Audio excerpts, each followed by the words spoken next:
Hi, everybody. Welcome to the World View. My name is Chris Greco. I'm going to be your host for the next 30 minutes, talking about things that are happening in the world. Uh, Try to not focus so much on the United States, but to talk about different aspects in different areas of the world. So, what I wanted to do, first of all, was talk about Iran. We're going to talk about Iran, and then we're going to talk about Canada. We're going to talk about specifically about Quebec, however you want to pronounce it. Used to be Quebec, now it's Quebec. I don't understand. So, anyways, Quebec, and I want to focus on some countries that are on the periphery of situations here and how that all melds into the whole situation and worldview. So today is going to be about worldview. I mean, I call the program the worldview, but let's talk about worldview, like world perspective. How does that all work? So the first thing we're going to talk about is we're going to talk about Iran. So I want to point out where Iran is because I think this is important. And whenever we talk about Iran, I think we forget a lot of things. First of all, Iran is located here, and this is the Caspian Sea. Now, as you can see, the Caspian Sea is totally landlocked, and it is shared by a number of countries here. And Turkmenistan is here, Russia. You have Azerbaijan here. There's a lot of different areas where they're shared from, and I think this is pretty important. Kazakhstan. So a lot of them have access to the Caspian Sea. So what I heard a news area was talking about was that evidently what's happening is that the Iranians are providing um, let's go back to the basic beginning here. So Iran says nuclear weapons are against their religion. That even if they had the ability to develop it, which they kind of laughed at in different news areas, and they basically say that they can develop it if they want, but they wouldn't develop it because it's against their religion. It's not a peaceful. It's a weapon of mass destruction. So that would be definitely against the peaceful aspect of what Iran says their religion is all about. Even though allegations are made, a lot of allegations are made about their supporting terrorism. So I don't know how that goes, hand in hand or not hand in hand, whatever else is going on there. So they are they are saying no, we're never going to use nuclear weapons, even if we could develop them. Now, Iran is providing drones to Russia, according to some intelligence reports and different open source areas. And one of the way they're doing that is this is Russia here. So this is all Russia right in here. This is Ukraine in here. A lot of different areas in Ukraine that are happening. There's Bakhmut, which is the center of all kind of things here. So basically, what's happening is that they are saying the intelligence open source is saying is that they're leaving from a port here and they're going up through the Caspian Sea and then dropping the drones off in the Russian area right here. So I think that's very interesting how that's working. In other words, it's not really a hop, skip, and jump, folks. I mean, this is if you really want to see, this is what are we talking about here? If we were to just do it, just straight line aspects. Um, so we're talking just about, let's do it in miles. So we'll do it in miles just so we all know what's going on. About 415 miles just to that point. And then from that point here is another 163 miles. So, we're talking about 600 miles, and that's straight line aspects, 600 miles to that area. So it's pretty long. It's a long voyage, sea voyage, but they're unfettered. They're not going to be attacked by Turkmenistan. They're not going to be attacked by Kazakhstan. They're not going to be attacked by Russia, by Azerbaijan. They're not going to be attacked by anybody. So they have a basically free sailing here between the port and then wherever they're going to drop it off in Russia, in this area. I think it was where they stated. So it's and this is where when we talk about this, we say, hey, what's going on? Well, we know that Iran gets support from Russia, um, and Iran supports Russia. I mean, they're both kind of under sanctions, so they are kind of supporting each other. The enemy of my enemy is my friend thing, whatever. And we also know that Iran is courting China and Saudi Arabia. So they went to China, Iran, and Saudi Arabia, and they are now becoming closer together. We never wanted Saudi Arabia and Iran to become closer together, but they are, and that's where this whole situation comes into play. In the way that I understand Iran is, unfortunately, 40 some years ago when I was in intelligence, and I was stationed in Europe, Southern Europe, watching this situation in Iran develop, and it was not developing well. Ended up with a revolution and the taking of the embassy, and things started to really turn for the worst when it came to U.S. relationships with Iran, and that really had a problem. We really had a problem with that. And then, of course, Iraq had a problem. They started to attack. They started to attack Iran, and then there was a war there that lasted for several years. So all kind of situations happened in this area, right between Iraq and Iran. Interesting enough, Iran is Persia, right? So even though it's included as part of the Middle East, really Iraq is Middle East area. Iran is kind of separate from that area. It's almost in that Central Asian area. It encompasses a lot of inland areas you can see here, and it borders a lot of different areas, including Afghanistan. So Afghanistan and Pakistan both border Iran. So I think that's important to bring out. Here we were fighting in Afghanistan with our nearest enemy being Iran right here, right along that border. So that's and Turkmenistan here. So there's a lot of situations that are happening within the Iran area, and that's important to understand how that relationship is.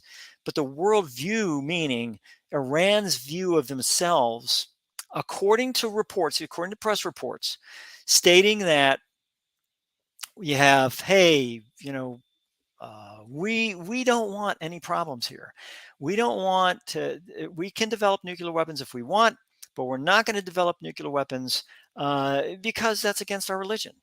And you can believe what you want to believe about that whole situation. I'm sure that the United States, in their worldview, said some things in the past that we sit back and we say, "Geez, is that really how we feel?" Probably not, but things have to be said in order to put everybody at ease so that you don't have this big, gigantic magnifying glass on Iran during this whole situation. So that's something that I just wanted to point out. And this is going to be a relatively quick worldview, but I wanted to point out those areas that I think is very, very important. Okay, so the next area we're going to talk about is all the way across the world here. And I think this is important too. Oh, by the way, just on a side note, there is going to be this massive, absolutely massive NATO air power display centered around Germany, and they are going to have U.S. and Canada and NATO. I mean, all kind of NATO, including Finland. Finland is also going to be part of that. And geez, I almost hate to bring this up, but I want to bring up the fact that Finland has just built the wall, right? And I think that's interesting to just point out. I wanted to make sure and understand and make you understand that Finland has built this wall. Now we take a look at Finland up in this area, and they have one of the largest, if not the largest, border with Russia, right? I mean, if we just take a look at this from miles aspect, and we just do a straight line thing, we're talking about 600 miles right there, and then let's see, we'll go all the way down. So about 650 miles worth of border that's here, straight line again. So they built a wall. They're building a wall going across this border area here, all the way through to prevent, mitigate, whatever you want to call it, the any illegal immigration between Russia and Finland. As a matter of fact, Finland at one point in time took some visas away from Russians that were visiting Finland for summer vacation, winter vacation, wherever they're at. They're taking them away. But Finland is also going to be part of this exercise in Norway, which in Germany area, which is really pretty cool. So that's going to be a big show of force. They said that they are not going to go anywhere near Russia. They're not going to go anywhere near Ukraine, but they just want Russia to make sure that they understand that, you know, they're going to have a big show of air force in this area. They used to do this, folks. They used to do this a lot. I mean, we had a, I don't know if they still have it, but we used to have an exercise, a big exercise, and I can't remember if it was once or twice a year. It was called Reforger. And Reforger was, I mean, that was the name of it. And Reforger was considered to be, it was called Return of Forces to Germany. That was the name of the exercise, and Reforger was it. And Reforger used to take place, you know, and we used to have exercises, tanks and aircraft and all kind of different things in these areas, specifically in Germany and surrounding areas, when Germany was a split country, and they, you know, they had East Germany and West Germany. It's a lot of show of force to show the East Germans, and you know, this was before the split up of Warsaw Pact and everything else, the Warsaw Pact, and to show them that, hey, look, you know, we can get forces in there quickly, and we can do some things that will help us to defend against any incursion by Poland, or by Warsaw Pact, or by Russia. Interesting about it is Finland, the reason they built this wall is because they're really scared because the situation in Ukraine, about what happened there. So that's what happened there. And Finland did build the wall. So they're building the wall in that area. And I keep bringing it up because, you know, people I know get upset about that phrase, but literally they are building a wall. And this fenced wall, they talk about barbed wire, but actually it's concertina wire, which is much more destructive than barbed wire ever was. Razor sharp, jagged edges. It's really, it's tough on you. So that's what's happening there, and that's pretty much all I want to talk about from the standpoint of Europe. Now let's roll over to the to the other area, North America, and what I'd like to do is clear that out. What I'd like to do is take and bring it back north. There we go. Hoop. And we're going to talk about Canada. So this is Canada and here, and this is Quebec. The Quebec area, and this is really interesting, is Quebec is basically a French speaking. I mean, they speak English too, but all their signs are in French and English, and they do a lot of French stuff. Well, they're having problems with wildfires in Quebec. They're also having problems with wildfires in Alberta and those areas. I mean, because of the massive areas. I think they were saying 4,000 hectares, which is, I don't even know what that is offhand. I think I'm going to see if I can convert it for you real quick here. So convert hectares to, so they're saying 4,000 hectares. Wow. 4,000 hectares. So one hectare, or whatever they call it, is 107,000 square feet. So 107,000 square feet. If you take, I mean, 107,000 square feet. Wow. So 107,000 square feet per hectare, right? So they're saying it's 4,000 hectares. So I'm going to let you do the math on that. So it's, I mean, that's a lot. That is a lot of square feet. And so they're having some issues with this area. Now, the interesting thing about it is that they're not having it just in Quebec. They're having it in other areas too, you know, Alberta, Saskatchewan. They're having Manitoba, Ontario. They had it to the point in Ontario where it was coming down, the wildfires are coming down into this area here. So the French, and this is about the French now. The French are providing support to Canada. Not so fast though. They're not providing support to all of Canada, at least from what I can read in the reports. Now, if they are, bad on me. You know, I didn't do all the research I could do. But you know, the French. You know, I always say this. And people come at me. They go, "Oh, yeah, Chris, you just don't like the French, whatever." French support French. That's what French do. French support French. So they're going to go to French Quebec because that's what they're doing.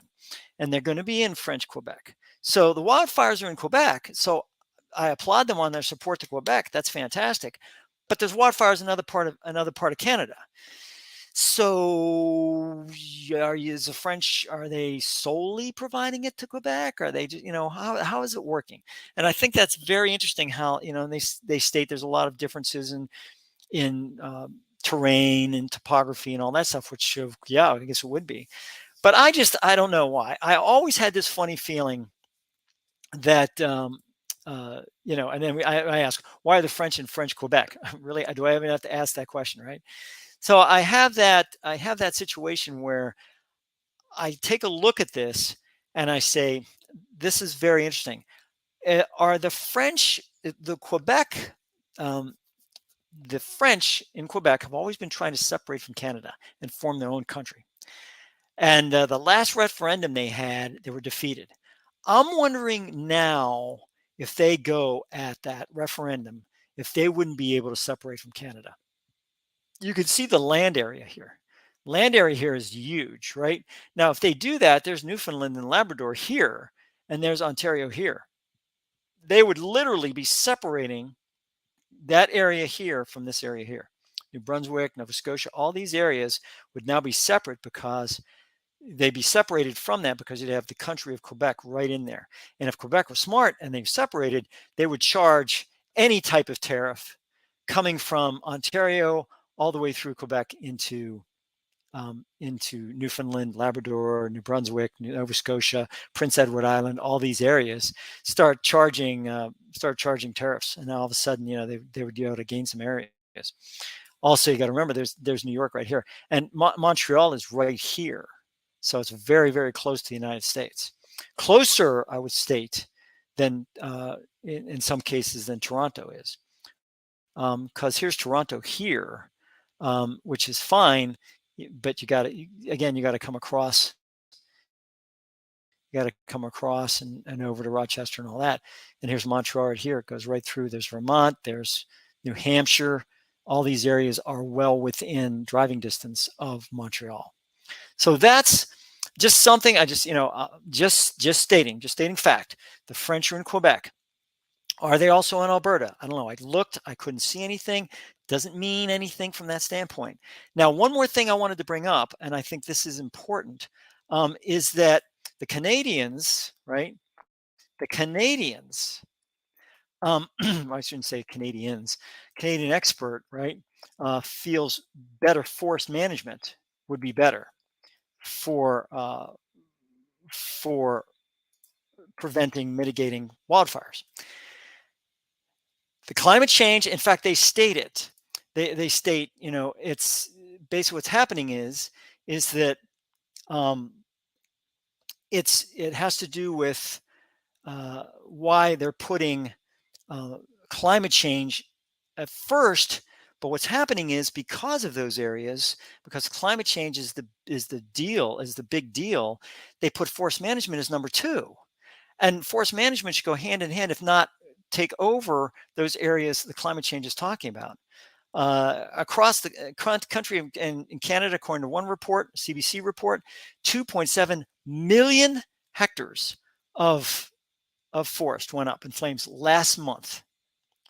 2.7 million hectares. So that times 107,000 square feet per hectare. So that's a lot of square footage, folks. I'm not going to do the math. So that is where, that's where you have these situations. Now, it's interesting to state that when you go, it says there's been good Jen Beverly, right, former firefighter, and now a University of Alberta assistant professor, says, documented evidence of increasing trends of longer fire seasons and larger fires, as well as increased frequency of extended dry spells. So basically what's happening is that you can't rely anymore on the data. So we'll talk about a little bit of that on the data show. But in essence, what's happening is that in one area in Global News, they talk about the fires have put climate change at the fore of public discussion, while forest management has taken a back seat.